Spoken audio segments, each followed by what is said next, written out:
Hello guys, and happy Mother's Day. So on this Mother's Day, I'm still kind of jetting around with this dress a little bit. So remember how we talk about the 3D dress?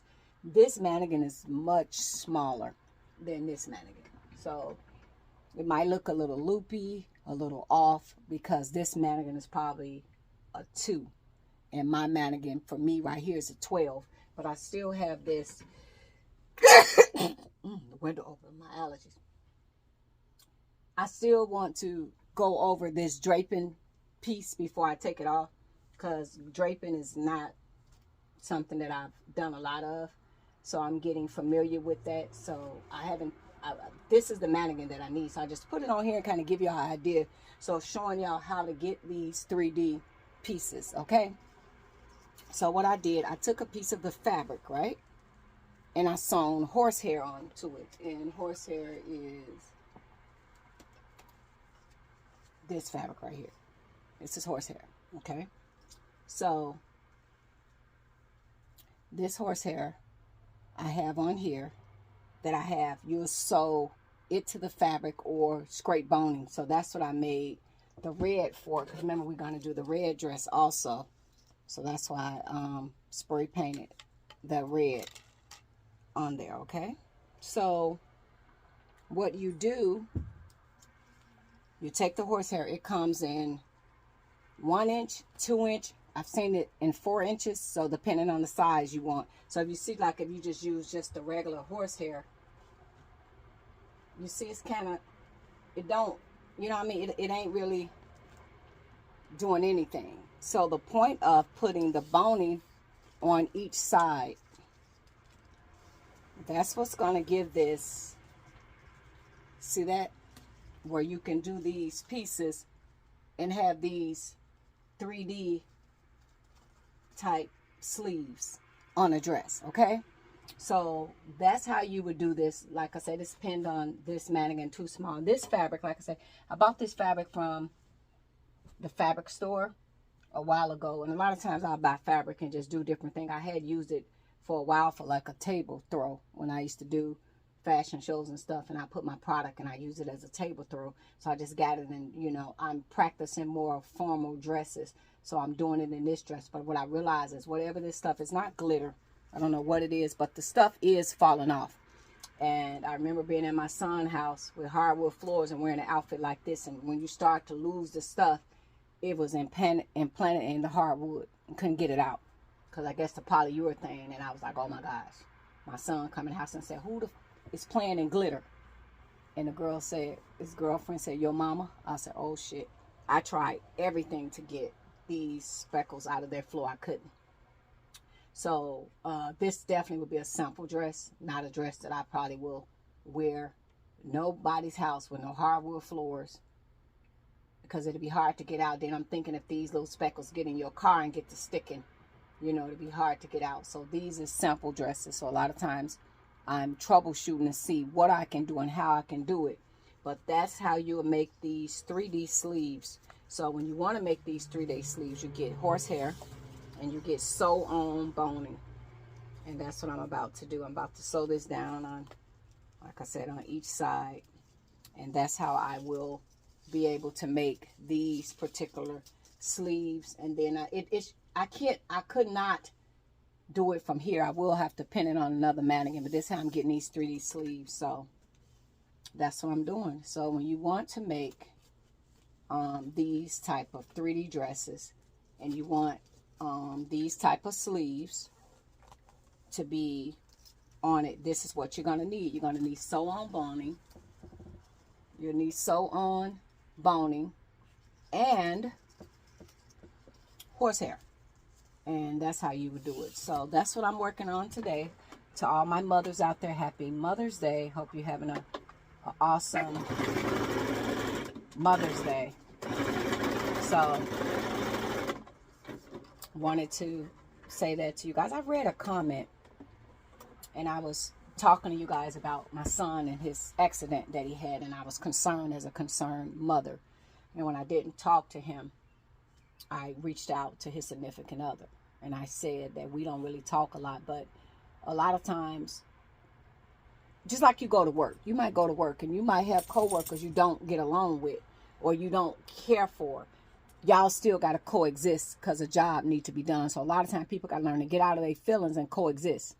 So our whatever, if people watch my video from last year when I went out there, y'all will kind of get why me and her was in a position that we kind of was in. So you have to watch, go way back from last year, and you will see my perspective. So where I decided to step away, you know what I mean? Like, I would always respect, hello, how you doing? We can coexist, be in the same room with each other because you're dating my son and I'm his mama. So a lot of times we got to find a way to get in. Me, I'm the type of mother, I want to see my son happy. So I wouldn't ever say, oh, she can't come around me. She can't do this. I'm not that type, because I feel like when we do that, we'll separate our kids. Because a lot of times it might be birthdays and stuff you're not going to be able to come to because you done gave your son an ultimatum. I don't want to be around this person. And that's not that. So I feel like I can be in a room with anybody. Hello, how you doing? Long as we maintain and have respect. I respect you as his girlfriend and you respect me as his mother. But some idiot gets on here and says to me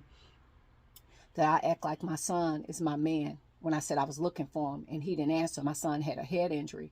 First and foremost, maybe you don't have parents that love you like that. I don't know if you're a man or a woman.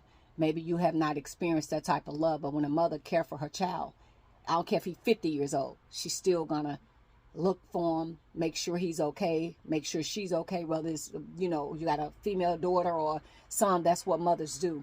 And am I overprotective? Yes. I gave birth to 2 kids. One of my sons is deceased. There's nothing on this planet I can do for D'Angelo no more because D'Angelo is deceased. But I act like I'm in a relationship with my son. We're in a relationship, a mother and a son relationship. That old quirky, crazy shit that you on. Maybe you have incest in your family and maybe one of your parents touched you and did something to you. And I want to let you know that's not right, because for you to say that I react to my son like he's my man is sickening to me. I react to my son like he's my child and I'm his mother. And I love him and I want to make sure that he's okay. And then you go to the point to say if he's a cheater or whatever, stop, Gino, for your fingers get caught up.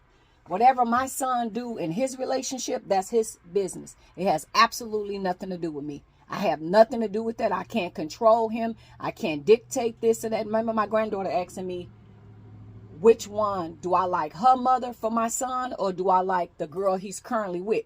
And I told my granddaughter, I don't pick for him.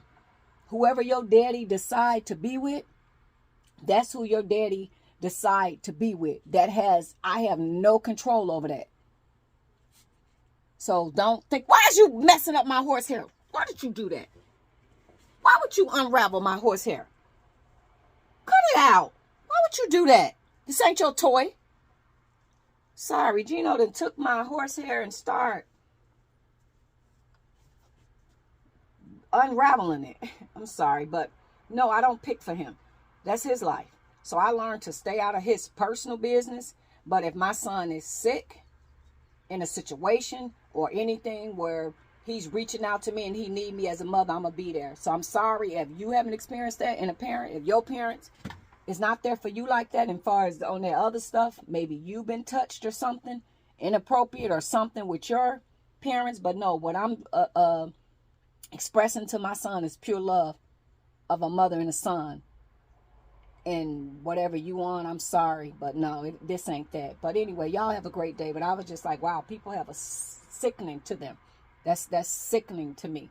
For me to be concerned about my son and I ain't heard from him in 5 hours and he had a head injury. So I'm reaching out to make sure he's okay. And I act like I'm in a relationship. He's my man. No, he's my child. And no matter how grown he get, I'm always going to be there for him. And I'm always going to be overprotective.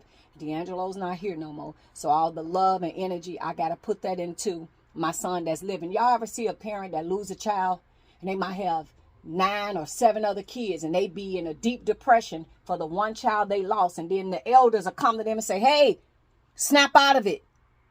This one child is gone. Ain't nothing you could do for him no more. But you got 7 more kids to raise. You need to snap out of the grief. You got to raise these other kids. They need a mama. Y'all ever see when mothers go through a grief the elders come, and if they mama still alive, they mama gonna come and sit down and say, hey baby, you got to snap out of it, you got to raise your other kids. So sometimes when mothers lose their child, they go into a deep depression, and the whole world ends when they lost that child. But when you got other kids, you have to continue to live and put life into those kids that's alive. And you become way overprotective because you know now that something can happen to your kids. And my son didn't die in his sleep or, just a natural death. He was murdered. So that's a whole nother ball game. So please don't say stupid stuff to me. But y'all have a happy Mother's Day. But that was just sickening, guys, for somebody to say, I don't know, the internet people, they feel like because you get on here and you talk, they can say anything crazy to you. But listen and think about what you're saying before it reaches your lips. Happy Mother's Day. Y'all have a great day. But this is the 3D sleeves. And sometimes you got to just let people know, no, this ain't that. Because if you allow them to say that to you, they're going to get all nasty and they're going to say it on 1,000 videos. I don't get to see every comment, but I'm addressing it now. So get you some business and get some therapy if you're thinking that it's incest going on in my family with me and my son. Get you some help because it's probably your family and what you've been through. And for the record, when it comes to me having a man, I don't do that at all. That's a grown man. I don't go hunt down this. I call him one time. He ain't lost. He ain't missing. And if he's busy, when he get a chance, he'll call me back. So I don't do no man where I got to run behind him, chase him, call his mama, sister, auntie, go looking for him. I don't do that with a man. If I call his phone one time, if I'm important to him, he going to look and say, oh, this is my baby. I'm going to call her back. Okay? So I don't know what type of relationship you into. Like, I don't know if you're a man or a woman, but if you have to change, you say, I call my son like he's my man. I wouldn't even call my man like that, just for the record, just so you know that. No, I don't do that, baby. When I call my man, and if he's busy, and at that particular second, he can't get back to me. When he see that I call, if I'm a priority for him, then that man gonna call me back when he get a chance. So that's how I roll with my man. No, I ain't gonna reach out to nobody else if he don't call me back. Okay? But the reason why I was reaching out to other people, because my son was going to the hospital with a head injury. That's why I was reaching out to people, to make sure that he was okay. A lot of times people could think they okay and they not. So please don't talk to me like you know me and know what's going on, because you really don't. But yeah, I ain't chasing no man. I really ain't gonna do that. My man, is you crazy? Think I gotta go chase and hunt and look for him? No, I'm a confident woman. If it's meant for us to be, we'll be, but I ain't gonna chase behind him. And if it's the point that he don't want to be and he don't want to talk to me, I'm gonna call him one time. And if he at that particular time don't want to talk to me, I ain't gonna continue to call. I ain't gonna ride around looking for him. I ain't gonna chase him down. I ain't gonna call nobody asking about him, because it's clear at this particular point you could make your partner a little angry, but right now he don't want to talk to you. And guess what? He got that peace, but I'm not his PO. Okay. He ain't in prison. Them doors is open. He come and go as he please. I ain't finna chase and look for him. He got a right to come and go. He don't need permission. So I don't do them type of handcuff relationships. I like for a man to be free. And what Tupac said, when a man, and I ain't talking about like doing nothing bad, but like when he have his peace of mind or whatever, let him have his peace of mind. He gonna come back. He ain't lost. So, no, I don't do that. Just so you know. So, no, I would never look for my man and call other people. So, you talking like you know me, but you don't. Okay? Just want you to know that about me. I ain't never going to do that. Never do that for my man. For my son, I will. Because that's my child. I'm going to look for other cousins. Y'all heard from him. He okay? But I ain't never going to do that for my man. Just so you know. Now you know.